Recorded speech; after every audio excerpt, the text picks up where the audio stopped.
저희들에게 주신 하나님의 말씀 데살로니가 후서 1장으로 3절에서 12절까지 말씀을 오늘 주셨는데, 그 말씀을 통해서 공의로운 심판의 표라는 제목으로 함께 은혜를 나누시겠습니다. 이 땅에 살면서 우리 주님이 하신 일은 천국을 알리신 것이고, 하나님을 정확하게 알리신 것이고, 하나님께서 이 땅에서 우리에게 모든 편의를 제공하신다. 그리고 하나님께서 우리에게 큰 계획을 가지고 계시다. 그런데 그 계획을 이루시기 위해서는 우리가 정말로 그냥 우리의 육신의 소욕대로 사는 것보다는 하나님을 만날 수 있는, 하나님과 연계를 가질 수 있는 그러한 기회를 주셨는데, 그것이 어떤 것인가 하면 그 통로가 바로 고난이다, 혼란이다, 힘든 것이다. 그런 것을 통해서 나 자신에 대한 것을 돌아보게 하시고, 이 모든 것이 우리가 하는 뜻대로 다 된다면 하나님이 안 계셔도 별 문제가 없습니다. 그러나 우리 뜻대로 되지 않고 하나님의 계획대로 되어 있는 사실을 우리로 알게 하시기 위한 목적이 뭐냐? 하나님의 계심을 알리는 것인데, 그 길이 바로 고난당하는 거, 힘들게 되는 거, 그런 것들을 통해서 바로 공의로운 하나님이 주신 심판의 표로 우리에게 주셨다라는 말씀을 저희들에게 오늘 주신 말씀이 될 수 있습니다. 그래서 내가 지금 이 시간에 너무나 힘들고 고통스럽고 육체적이든 상황적이든 어떤 관계에서든지 상관없이 우리가 살아감에 있어서 고민이 되고 고통이 되고 힘든 것이 되는 이 모든 것들을 통해서 하나님을 알게 하시는, 공의로우신 하나님을 알게 하시는 그러한 실마리의 증거가 된다 하는 것입니다. 그래서 오늘 주신 말씀 보시겠습니다. 데살로니가 후서 1장 3절에서부터 보시면, 형제들아 우리가 너희를 위하여 항상 하나님께 감사할지니 이것이 당연하면 너희의 믿음이 더욱 자라고 너희가 다 각기 서로 사랑함이 풍성함이니, 이렇게 바울 사도가 편지를 시작합니다. 그런데 여기서 왜 이 믿는 사람들에게 이런 말씀을 할 수밖에 없었는가 하면은, 데살로니가 전서에서 종말에 대한 것을 가르쳐 주면서 임박한 그리스도의 재림을, 그런 기다리는 삶을 살아야 된다.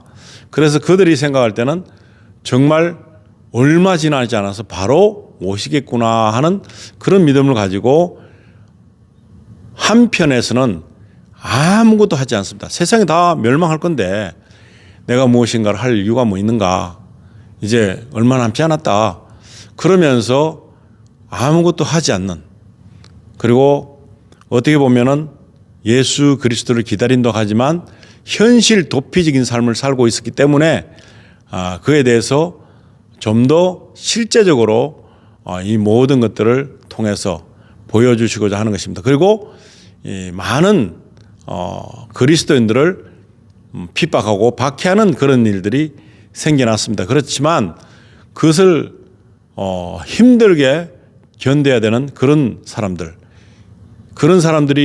바라는 게 무엇이겠습니까? 바로 빨리 이 박해와 힘듦이 끝났으면 좋겠다. 그 길은 바로 예수 그리스도께서 지금 당장 오시는 길이다 생각한 것입니다. 그래서 그렇게 하니까 이 박해와 이 그리스도 믿는 사람들의 핍박을 통해서 이 현실에서 도피하고 싶은, 이 현실이 싫은 겁니다. 그래서 정말 빨리 이 모든 것들이 끝났으면 좋겠다는 마음으로 이제 전개가 되면서 이 믿는 사람들이 이제 지친 거죠. 믿음을 가진 사람들이 지쳐서 이제 하고 싶은 일이 없는 그런 시리에 빠진 사람들, 그들에게 위로의 말씀과 그리고 하나님의 계획을 알려주고 있습니다. 그래서 1장 4절에 보시면 그러므로 너희가 견디고 있는 모든 박해와 환난 중에서 너희 인내와 믿음으로 말미암아 하나님의 여러 교회에서 우리가 친히 자랑하노라. 교회에 나가기도 힘듭니다. 모임에 나가기도 힘듭니다. 왜냐하면 그들을 핍박하고 박해하는 자들이 잡아서 죽일 듯이 덤비고 또 못 살게 굴고 아주 육체적으로 정신적으로 고통을 주기 때문에 이들이 정말 너무나 힘든 그런 상황인데 이렇게 박해를 받는 사람들을 정말 하나님 안에서 많은 그리스도인들에게 정말 귀감이 되는 자랑거리가 된다고 그렇게 알려주고 있습니다. 그래서 5절에 보시면 이는 하나님의 공의로운 심판의 표요 너희로 하여금 하나님의 나라에 합당한 자로 여김을 받게 하려 함이니 그 나라를 위하여 너희가 또한 고난을 받느니라. 고난을 받는 데 대한 이유를 설명하고 있습니다. 이 박해를 받고 심한 갈등을 일으킬 수 있는 그런 엄청난 고통이 아무 이유 없이 예수 그리스도를 믿는다는 자체만으로 사람들에게 얻어맞아야 되고 사람들에게 못 살게 굴림을 받아야 되는 그런 상황이 이들의 삶 속에서 펼쳐졌습니다. 지금은 우리가 박해를 받는 그런 나라도 있고 그렇지 않고 자유롭게 믿는 나라도 있습니다. 그런데 누가 더 온전하게 잘 믿을 수 있을까요? 믿으라고 하는 그런 자유함이 있는 그런 상황에서보다 믿으면 죽이게 되고 믿는 사람들이 모인 곳에 핍박이 있고 그런 가운데서 오히려 더 잘 믿어보려는 그런 움직임이 있다는 사실입니다. 그래서 믿는 사람들에게는 정말 이런 일들이 생겨나는 것입니다. 이것은 예수 그리스도의 복음을 전하는 일도 있지만은 그 외에 모든 인간사에 있어서 삶이 순조롭지 않습니다. 어렵습니다. 이 의식주를 해결하는 것도 어렵고 이 사람과의 관계도 어렵고 그리고 모든 것을 시대적인 변형에 따라서 이렇게 따라가면서 적응하는 자체가 어렵습니다. 더더구나 지금 같은 이 시점에서는 과연 어떤 것이 정확한 답일까? 성경이 이루어지고 있기는 하지만 이것이 언제나 끝날까? 너무나 힘들다라는 그런 생각을 갖고 있을 수밖에 없는 환경이 되었습니다. 그래서 이 고통과 박해와 핍박이 바로 어떤 것을 말하고 있느냐? 5절에 하나님의 공의로운 심판의 표다, 심판의 증거다 하는 것입니다. 그래서 우리 믿는 사람으로 하여금 하나님 나라에 합당한 자로 여김을 받게 하려면이 그 나라를 위하여 너희가 또한 고난을 받느니라. 이 나라의 중요성을 깨닫는 사람은 이 고난도 마다하지 않고 받습니다. 그러나 왜 내가 이걸 불확실한 이런 일 속에서 이런 고난까지 받으면서 사람들에게 업신여김을 받으면서까지 믿어야 될까? 이런 생각을 하는 것입니다. 그러나 영적인 세계를 보면 이것은 죽음 이후에 엄청난 중요한 일이 펼쳐지기 때문에 이 발악을 하면서 이 마귀들이 이 많은 하나님의 백성들을 지옥으로 끌고 가려고 하는 목적이 있기 때문에 어렵게 되는 것입니다. 갈수록 믿음이 장성한 분량으로 올라가면 올라갈수록 그리고 더 큰 믿음으로 하나님께 경배하고 예배하고 하나님 나라를 선포할 때에 더 많은 이런 걸림돌이 생겨질 수밖에 없다는 사실입니다.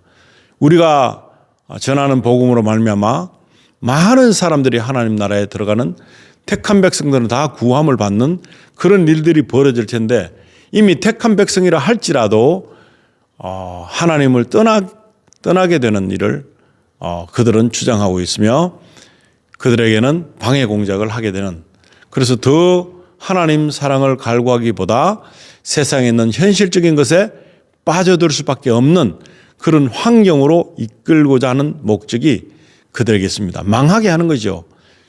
영혼욕을 다 망하게 해서 이제 하나님 나라에 들어갈 수 없는 조건으로 만들어가는 것들이 그들의 목적이 되는 것입니다. 그런데 고난을 받으면서 핍박을 받으면서 박해를 받으면서 어려움이 막 닥쳐오는 그런 과정 속에서도 끝까지 믿음을 가지고 지키려고 하는 자들은 바로 하나님 나라에 합당한 자로 이 하나님의 공의로운 심판의 증거가 되는 그런 삶을 사는 그런 살아있는 믿음이 된다는 말씀을 하고 있습니다. 그래서 그렇게 위로하고 있습니다. 그냥 고난받는 거, 핍박받는 거, 어려움이 당하는 거, 그런 것은 그저 아무렇지 않는 그런 것이 아니라 이것은 엄청난 대가성이 있는 그런 귀한 것이다. 그렇게 말하고 있습니다. 그랬을 때에 6절에 보시면 너희로 환난을 받게 하는 자들에게는 환난으로 갚으시고, 지금 당장 눈에 보이지 않는 그런 결론이라 할지라도 하나님께서는 계획하는 일이 다 있다는 사실입니다. 그리고 그 계획대로 이루어져 가고 있는 이 사건 속에서 우리가 끝까지 믿음을 지킬 수 있는 그런 소망을 부여잡고 이 현실에서의 어려움이 정말 하나님 나라에 합당한 자가 가지고 있는 영광스러운 일이라는 사실을 믿는 믿음을 우리가 보유하는 것이 중요하다라고 말씀하고 있습니다. 그래서 그 환난을 제공하는 모든 자들에게 환난으로 그렇게 갚으신다는 말씀입니다. 7절에 보시면 환난을 받는 너에게는 우리와 함께 안식으로 갚으시는 것이 하나님의 공이시다. 안식으로 갚으신다. 정말 눈물도 없고 아픔도 없고 너무나 하나님의 사랑 안에서 온전히 거해지는 그런 안식, 온전한 안식, 그 쉼터를 제공해 주는 하나님 방법의 공의가 바로 이 모든 것을 다 비교할 수 없는 그런 엄청난 영광으로 우리에게 예비하신다는 말씀입니다. 주 예수께서 자기의 능력의 천사들과 함께 하늘로부터 불꽃 가운데 나타나실 때에 정말 심판의 그날에 우리 예수님이 하나님 자신의 능력, 자기의 능력의 천사들과 함께 하늘로부터 불꽃 가운데 나타나실 때에 8절에 보시면 하나님을 모르는 자들과 우리 주 예수의 복음에 복종하지 않는 자들에게 형벌을 내리시리니, 하나님을 거부하는, 예수 그리스도의 사랑을 거부하는 모든 사람들에게 내려지는 형벌이 있습니다. 그래서 9절에는 이런 자들은 주의 얼굴과 그의 힘의 영광을 떠나 영원한 멸망의 형벌을 받으리로다. 영원히 받는 것입니다. 일순간이 아닙니다. 그래서 소멸되는 것도 아닙니다. 영원히 받게 되는 그 엄청난 형벌을 상상할 수는 없습니다. 그러나 이 모든 것을 성경은 우리에게 제시해 주셨습니다. 그렇기 때문에 우리가 그것은 하나님의 사랑을 떠난 자에게만 해당된다는 사실입니다. 10절에 그날에 그가 강림하사 그의 성도들에게서 영광을 받으시고 모든 믿는 자들에게서 놀랍게 이김을 얻으시리니 이는 우리의 증거가 너희에게 믿어졌습니다. 놀라운 일이 벌어질 때는 이미 늦었습니다. 그 전에 미리 준비하고 하나님의 말씀을 신뢰해야 되는 것입니다. 하나님의 말씀을 신뢰하지 못하면 이제는 상상할 수 없는 엄청난, 우리가 상상으로 되지 않는 두려움과 무서움과 그런 비참함이 펼쳐질 거라는 사실입니다. 11절에 보시는 이러므로 우리도 항상 너희를 위하여 기도함은 우리 하나님이 너희를 그 부르심에 합당한 자로 여기시고 모든 소원을 기뻐함과 믿음의 역사를 능력으로 이루게 하시고, 믿음을 지키는 것은 쉬운 일이 아닙니다. 그 부르심에 합당한 자로 여김 받기도 쉬운 일이 아닙니다. 그러나 그 믿음에 합당한 자로 부름 받지 않는 사람들은 그냥 삽니다. 그냥 본능적인 삶을 가지고. 그런데 유익함이 하나 없습니다. 우리가 받는 고난, 믿음을 가진 자들이 받는 고난과 핍박과 박해 속에서 견디는 자는 바로 유익함이 있습니다. 그 유익함은 바로 하나님의 사랑을 알게 되는 것뿐만 아니고 정말 하나님이 주신 그 사랑 안에서 진정으로 하나님의 영광에 도달하는 그런 증거가 되는 합당한 믿음의 사람으로 거듭나게 되는 것입니다. 12절에 보시면 우리 하나님과 주 예수 그리스도의 은혜대로 우리 주 예수의 이름이 너희 가운데서 영광을 받으시고 너희도 그 안에서 영광을 받게 하려 함이라. 우리 하나님과 주 예수 그리스도의 은혜대로 우리 주 예수의 이름이 우리 가운데서 영광을 받으시고 우리도 그 안에서 영광을 받게 하려 합니다 하는 것입니다. 이 영광을 우리가 세상적으로 생각하는 그 영화로움의 영광하고는 비교가 안 되는 너무나 큰 영광이 우리를 기다리고 있다는 것입니다. 그런데 이 부르심에 합당한 그런 사람이 되려면 모든 것이 하나님의 뜻이라는 것을 깨닫고 우리의 실수도 있죠. 그리고 사탄이 공격했기 때문에 믿음의 사람이 넘어질 수 있고 정말 힘들게 믿음을 지킬 수밖에 없는 너무나 몸부림쳐야지만 겨우 믿음을 지킬 수 있는 그런 여건에 속해지기도 합니다. 육신의 망가짐이 있을 수도 있고 정신적인 망가짐이 또 있을 수 있습니다. 그러나 하나님은 그렇다고 해서 우리를 하나님 사랑 안에서 중단하시는 것이 아니라는 사실입니다. 공의로운 심판의 표, 공의로우신 심판의 증거가 우리가 받는 박해와 고난과 환난이 바로 그런 것인데 우리가 그것을 기쁘게 받아들이는 마음을 가질 때는 모든 것이 평안합니다. 힘듦이 있어도 고통이 있어도 실제적인 나의 어떤 삶에 있어서 너무나 용납할 수 없는 일들, 이해할 수 없는 일이 생겼다 할지라도 그것은 다 하나님께서 우리를 위하신 그 사랑의 증표로 하나님이 주시는 그 사랑에서 떨쳐나가지 못하게 하는 그런 울타리 같은 그런 거물 같은 지켜주심으로 인해서 하나님과 멀어지지 않는 그런 바운드리 속에서 우리가 믿음을 지킬 수 있게 되는 그런 귀한 유익함이 우리에게 있다는 사실을 말씀해 주고 있습니다. 한 예로 성경에 나오는 인물 중에 다윗 왕의 모습을 보겠습니다. 다윗만큼 고통과 고난과 시련 가운데서 처참하게 삶이 바뀌는 그런 일은 없을 것입니다. 얼마나 비참합니까? 말로 할 수 없는 그런 억울함도 있었고 너무나 말도 안 되는 그런 일들을 겪으면서도 그의 신앙 고백은 이렇습니다. 시편 119편 71편부터 보시면 고난당한 것이 내게 유익이라. 이로 말미암아 내가 주의 율례들을 배우게 되었나이다. 하나님의 그 법칙을 배우게 되려면은 고난당하고 억울함을 당하고 그럴 때에 와, 이런 일이 나에게 있을 수 있는가. 하지만 바로 우리 예수 그리스도께서도 나를 위해서, 여러분을 위해서도 똑같이 아무 죄도 없으신데 우리의 죄와 허물을 짊어지신 것입니다. 말도 안 되는 그런 일을 예수님께서 하고 계셨다는 것입니다. 우리는 가까이 있는 사람을 대신해서 어떤 것도 짊어질 수 없는 그런 마음입니다. 나에게 해가 되면 그것을 피해야 되고 나에게 유익함이 없으면 전혀 가담하지 말아야 되는 그런 현실 속에 살고 있는데 너무나 말도 안 되는 그런 일을 당해도 이 고난당한 것이 내게 유익이라 이렇게 표현하는 믿음은 바로 이유가 있습니다. 그 고난당하는 것 때문에 내가 주의 율례들을 배우게 되었나이다. 어떤 것입니까?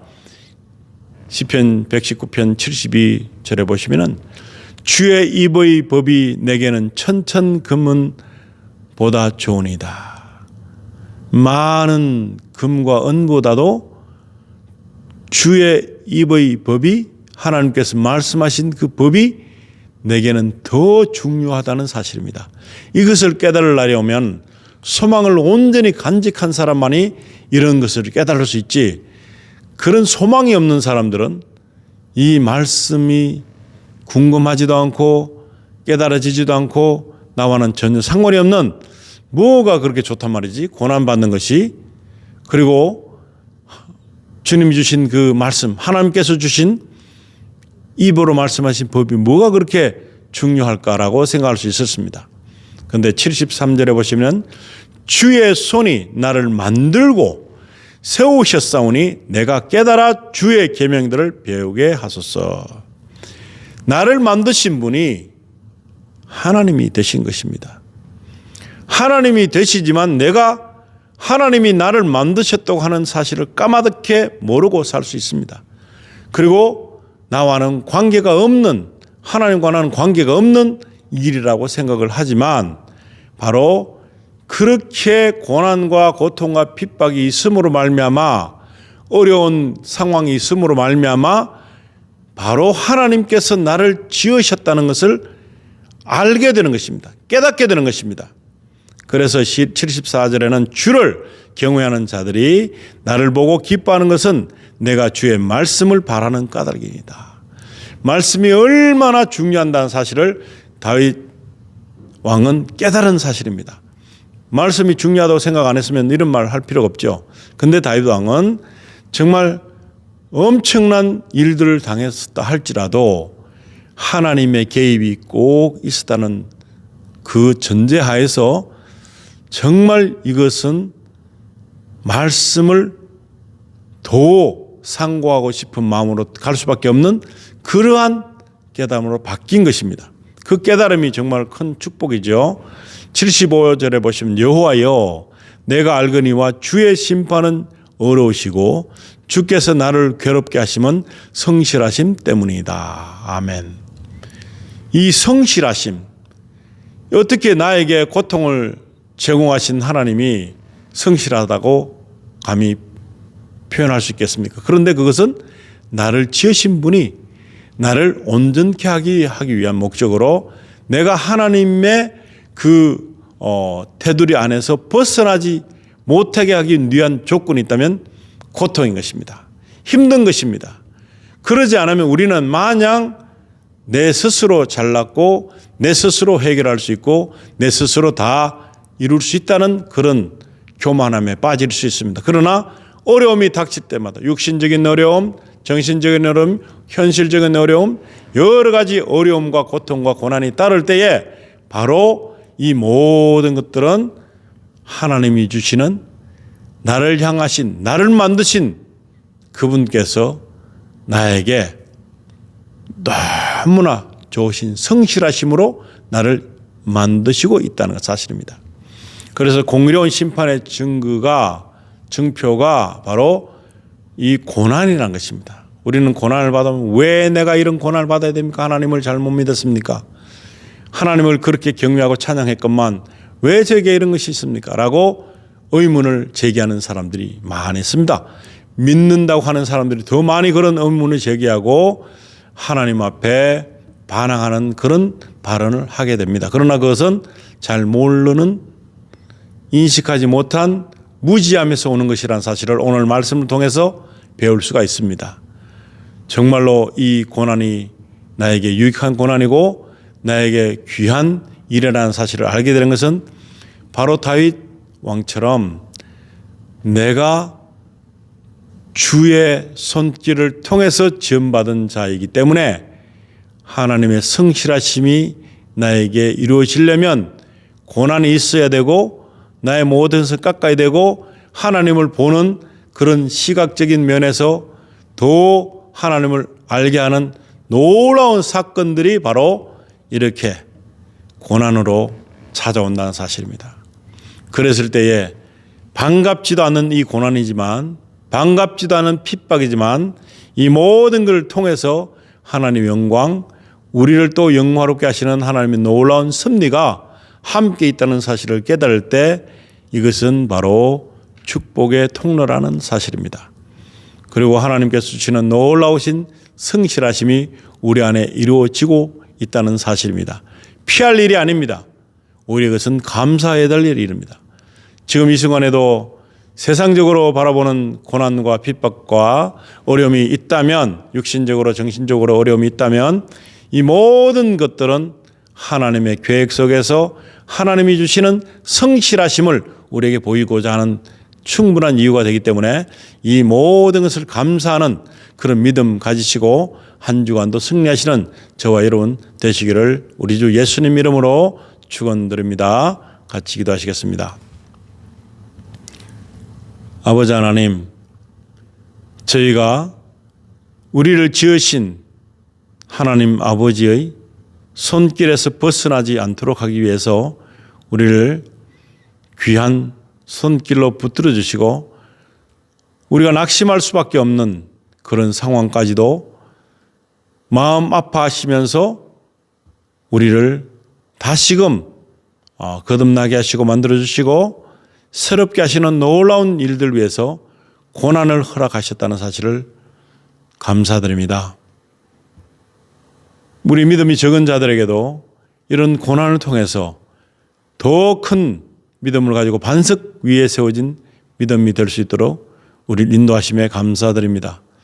하나님 아버지, 이런 여러한 환경적인 혼돈 속에서도 우리 하나님의 사랑은 끝까지 우리 하나님의 그 놀라신 계획에서 버리지 않으시고 붙들어 주시고 날마다 우리를 하나님의 성실하심으로 인도하게 하심을 감사드립니다.